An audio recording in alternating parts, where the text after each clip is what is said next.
I visit hundreds of campuses every year, and I see it everywhere. Kids are struggling to deal with their emotions, and it's taking a serious toll on their mental health. That's why I'm excited about Angel Studios' newest family film, Sketch. It's a fun, creative story about a little girl who drops her sketchbook into a magical pond, and suddenly all her wild, messy drawings come to life. This is something I've been telling you about for a few months now, so if you're already a Premium Guild member, you have your 2 free tickets, and if not, then become a Premium Angel Guild member today and get 2 free tickets to see Sketch in theaters August 6th. If you're ready to see more movies like Sketch, movies that are fun, hilarious, and meaningful, go to angel.com/Kirk and become a Premium Angel Guild member today. I want to get to some breaking news. And this is something we've been waiting for here on this program, something that we voted for. It's something that is so beyond necessary, which is that President Donald Trump's entire foreign policy strategy is hemispheric triage. We start with the conflicts furthest away, and we work our way towards our own hemisphere. Now, why would you start with the stuff furthest away? Because that's the active combat zones. So you figure out the Iran-Israel situation. President Trump is figuring out the Iran-Hamas situation. He's trying to figure out Russia-Ukraine. He figured out India-Pakistan. You got Congo-Rwanda. You're starting to figure the Cambodian situation. President Donald Trump has a different doctrine. I call it the MAGA doctrine. I wrote a book called The MAGA Doctrine back in 2020 about this exactly, which is the same way that President Monroe, the 5th president, wrote the Monroe Doctrine about hemispheric dominance. President Donald Trump believes the same, that it's one thing to go fight over lands of sand and death abroad. It's completely different to all of a sudden have dominance over your own hemisphere. And if we are honest, the warmongers, the neocons, the Dick Cheneys, the George Bushes, the designers and the architects, the Paul Wolfowitzes of the neoconservative project, have ignored our own hemisphere, and quite honestly, at great expense to the American people, because we were told the greatest threat were in the hills of Kandahar, or the greatest threat was in Iraq, or the greatest threat was in the Tigris and the Euphrates, or it was in Damascus, or it was in Libya. And let's be honest, that has been a failed project. The regime change wars the last 20 years, Iraq war, Afghanistan war, meddling in Syria, meddling in Libya, all the while, a different act of war has been killing our fellow countrymen. A different act of war that has been imported, produced, refined, and imported into our own homeland. And we've kind of ignored it, being like, well, we have to make sure we keep the terrorists at bay in the Middle East. No one on this program is pro-terrorist, but excuse me, almost every single community in America has piles of bodies right now in morgues of people that have overdosed from fentanyl. Has piles of bodies of people that have died because of the Mexican drug cartels that worked with the Chinese Communist Party. Not to mention the drug smuggling, the human smuggling, the sex slaves, the child slaves. The open border was made possible thanks to the Sinaloa drug cartel that changed what they were trafficking from drugs to people. Now, as a side note, I just have to kind of get a little bit of a gut punch in there, which will irritate some of my friends listening. We were told the cartels would grow weaker when we legalized marijuana. Turns out they're stronger, they're richer, they're wealthier, and they just got into heavier produce and more product. The legalization of marijuana did not weaken the cartels, it actually strengthened them and sharpened their resolve. Today, President Donald Trump, breaking news, directs the military to target foreign drug cartels. This is what we voted for, everybody. We want a president to use the full force of our $1 trillion military in this hemisphere. We want them to be focusing on the Sinaloa drug cartel. We want them to be focusing on the products, the drugs, the heroin, the cocaine, the things that are undermining and ruining and destroying our own communities. President Donald Trump has ordered the Pentagon to use armed forces to carry out what in the past was considered law enforcement. What could possibly be more important, by the way, than making sure that we have hemispheric dominance?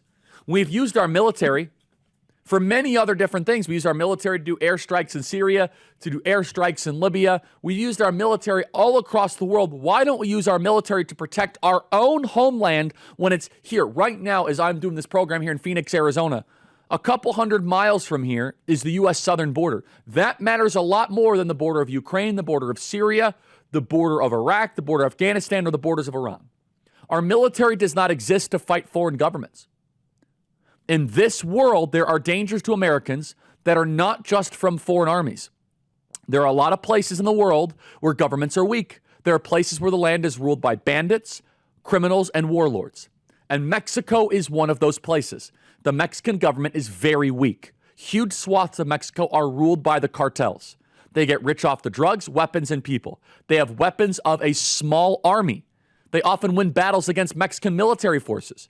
Now, there is a Mexican Marine force that fights very hard, and they are not influenced by the cartels, but they are outnumbered, they are outgunned, and they are outmanned many different times.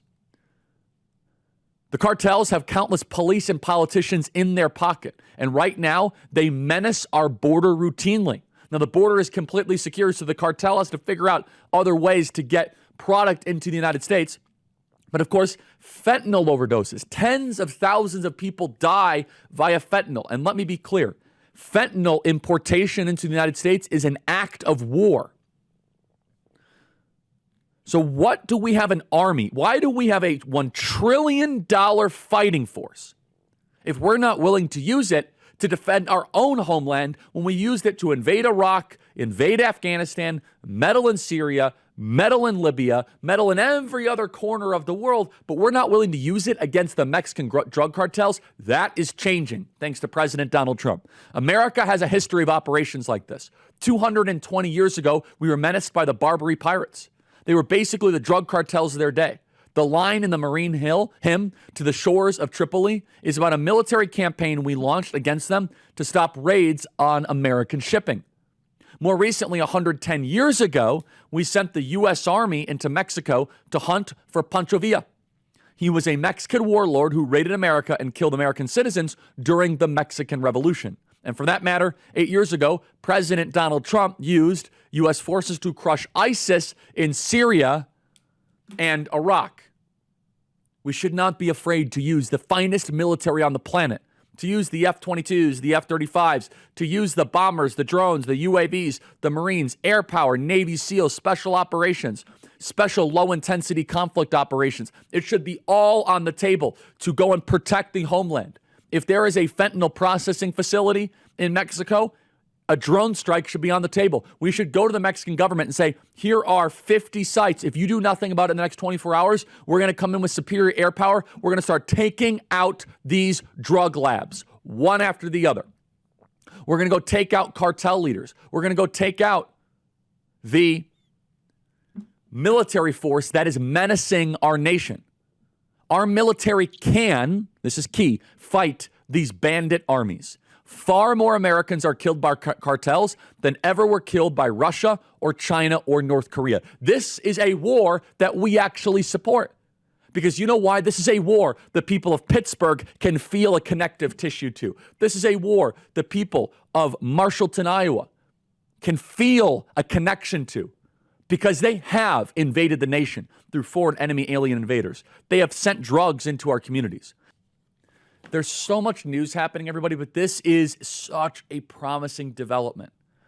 Understand, again, the President Donald Trump MAGA doctrine is, let's settle all these foreign conflicts, and now we're going to go through a lens. And by the way, just so we're clear, we're not even done with the first chapter of Trump 2.0. And I had a great conversation with him recently about this. I think the second term is just far better and far more energy and far more purpose and far more direction.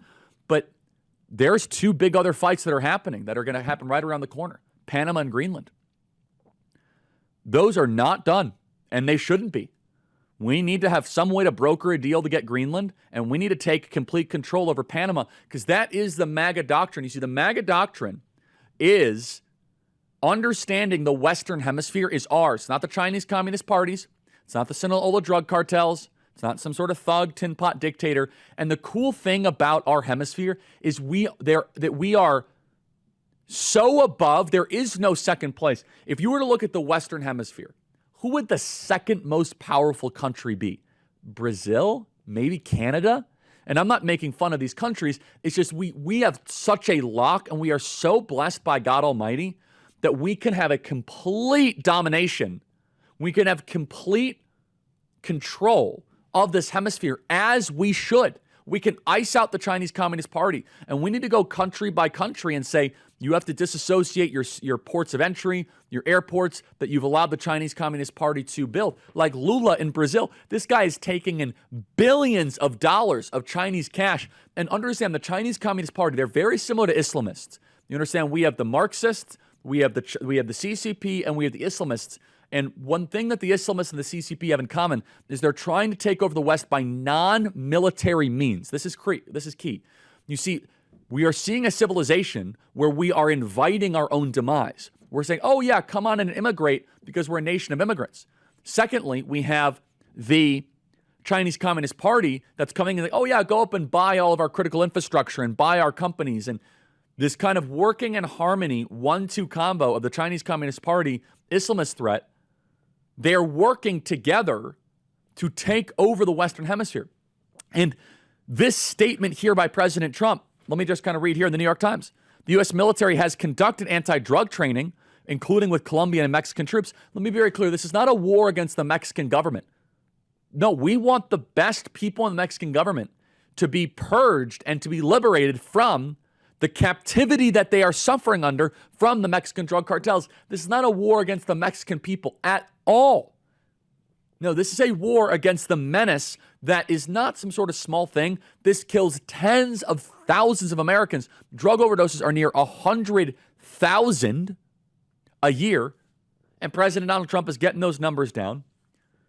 Right here, quote, labeling the cartels as terrorist groups allows the United States to use other elements of American power, intelligence agencies, and the DOD to target groups if we have an opportunity to do it.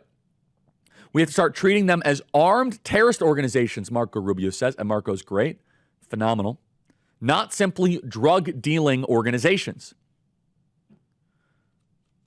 This is the key. They are foreign terrorist organizations that should meet the might of the U.S. Air Force, that should meet the might of Navy SEALs.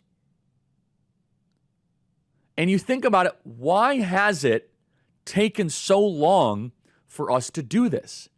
It's because the neoconservative globalist project, they are more than willing than sending your son or your daughter in some cases to a foreign war thousands of miles away. But the immediate threat right in your face, they ignore. And let's be honest, because for decades, the cartels are actually allies of Washington, D.C. They help smuggle illegals in. So when they want to replace the native population in this country, the Great Replacement strategy is made possible thanks to the cartels. The Great Replacement reality is made possible thanks to the Sinaloa drug cartel and thanks to all of these terrorist organizations. They keep Latin America so chaotic so that every migrant, quote unquote, has an asylum claim. And then we give asylum to actual gang members.